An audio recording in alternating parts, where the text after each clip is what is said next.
সকলে কেমন আছো? আশা করি সকলেই ভালো আছো। আবারও তোমাদের কাছে ছোট্ট আর একটা নতুন ভিডিও নিয়ে চলে এলাম আমি পিউ। তো রোজকারের মতো আজকে দিনটা আবার আলাদা বলতে পারো, কারণ আজ ভোর থেকে প্রচুর বৃষ্টি, অঝরে বৃষ্টি পড়ছে। আজ যেন মনে হচ্ছে যেন বর্ষাকাল লাগছে, এত মেঘলা করে কালো হয়ে গেছে।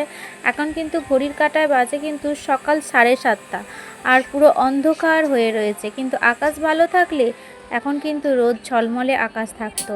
আর সব কাজ সারা হয়ে কিন্তু জামা কাপড় কাচাকাচি করে যখন মিলে দিলাম তখন মেঘলা হয়েছিল, তারপরে দেখছি বৃষ্টি এসে গেছে। যাক, এখন বৃষ্টি হচ্ছে হোক, আর এখন আর কি করব, এখন তো তুলতে গেলে নিজেও ভিজে যাব, তাই না? তো বাসি কাপড়টা সেরে নিয়ে রান্নাঘরে চলে এসেছি নিজের জন্য একটুখানি চা বানিয়ে নিতে। তো মেয়েরা তো ঘুমোচ্ছে, আর এদিকে এই যে নিজের জন্য একটুখানি লাল চা করতে চলে এসেছি।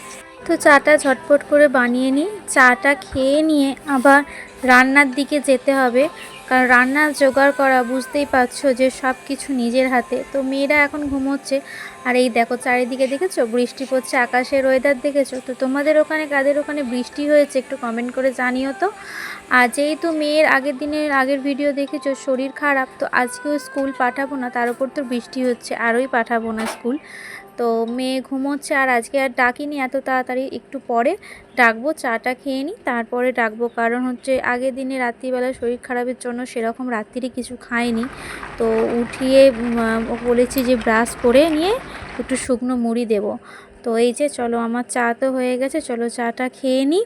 খেয়ে নিয়ে তারপরে এই যে রান্নার দিকে একেবারে ঢুকে পড়েছি। আর এই যে আমার মা হচ্ছে সজনা ফুল দিয়েছিল অনেক, সেটাই হচ্ছে আজকে পেঁয়াজ কলি দিয়ে সজনা ফুল ভাজবো। আর এই ওয়েদারে সজনা ফুল মানে কি বলবো, খুবই তো খাওয়া উপকার। আর বাজারে তো সজনা ফুল 200 টাকা কিলো। আর আমার মা এই যে এতগুলো হচ্ছে সজনা ফুল মানে কুড়িয়ে দিয়েছিল গাছের, তো আজকে সেগুলোই ভাজা করছি। তো অনেকে তো দেখি সজনা ফুলের অনেক রকম রেসিপি করে, আমি তো পারি না, তাই জন্যে পেঁয়াজ কলি দিয়ে ভাজাটাই করলাম আমি। কারণ চেষ্টা করব, তোমাদের অনেকেই দেখি সজনা ফুলের বড়া, সজনা ফুল ভর্তা, অনেকেই অনেক রকম রেসিপি করো, বাট আমি তো জানি না, যেটা পারি সেটাই করলাম। আর এই যে মাছের ঝাল হবে, আর তেল পোটা নেওয়া হয়েছিল অনেক দিন, তেল পোটা খাওয়া হয়নি মাছের, তেল পোটার ঝাল একটু করব। আর এই যে মাছগুলোকে আজকে ডাঁটা আলু মাছের তরকারি হবে, আর এই যে তেল পোটা ঝাল দেখেছো হয়ে গেছে, এটা নামিয়ে নিয়ে ডাঁটা আলু মাছের তরকারি করব। আজকে তাড়াতাড়ি ঝটফট করে সব রান্নাগুলো করে নেব। আর মেয়েকে তো এইসব দেবো না, মেয়েকে ডাঁটা আলু মাছের যে ঝোলটা করব ওটাই দেব। আর তোমরা কে কে তেল পোটার ঝাল খেতে ভালোবাসো সেটাও কিন্তু কমেন্ট করে জানিও। আর এই যে ডাঁটা আলু টমেটো দিয়ে হালকা পাতলা করে তরকারি করব। আর এদিকে তো ভাত ফুটছে, আর এই যে তরকারিতে জল দিয়ে দিই, এটা সেদ্ধ হোক। আর ওদিকে আমার ফোন এসে গেছে যখন ভিডিওটা করছিলাম, কারণ আমার একটা পার্সেল এসেছে। তো পার্সেলে কি এসেছে চলো তোমাদেরকে খুলে দেখাই। আর এই যে, কারণ মেয়ের তো সামনেই বসন্ত উৎসব আসছে, প্রত্যেক মানে বসন্ত উৎসবে আমিও কিছু না কিছু নিই মেয়ের প্রোগ্রামের জন্য। আর এবছর তো নতুন, তোমাদের সাথে বসন্ত উৎসবটাও শেয়ার করব। আর আমি এই যে মিশো থেকে একটা ব্লাউজ অর্ডার করেছিলাম, মানে কলমকারি ব্লাউজ, খুব সুন্দরই এসেছে, খুব ভালো। ঠিক আছে, ভেবেছিলাম হয়তো কেমন কি আসবে, বাট দেখলাম না, খুব ভালোই এসেছে। কালেকশানটা খুব একটা দাম বেশি নয়, ঠিক আছে, মানে যেরকম জিনিসটা সেই রকমই দামের।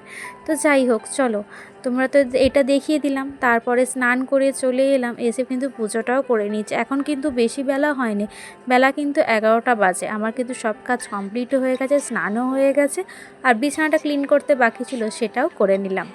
তো আজকের ভিডিওটা কিন্তু এইটুকুই ছোট্ট ছিল। তোমাদের কেমন লাগলো ভিডিওটা, পুরো ভিডিওটা অবশ্যই কমেন্ট করে জানিও। ভিডিওর কোনখানে যদি কোথাও একটু ভালো লেগে থাকে তাহলে লাইক কমেন্ট করতে তাহলে ভুলো না। তাহলে আজকের মতো আসি, আবার অন্য দিন অন্য ভিডিও নিয়ে তোমাদের সকলের সাথে দেখা হবে। ততক্ষণে তোমরাও ভালো থেকো, সুস্থ থেকো, আর সুন্দর সুন্দর কমেন্ট করো, আমিও যাতে তোমাদের কমেন্ট পড়তে খুব ভালো লাগে, কারণ তোমাদের তো বড় বড় কমেন্ট পেলে আমারও ভালো লাগে খুব পড়তে।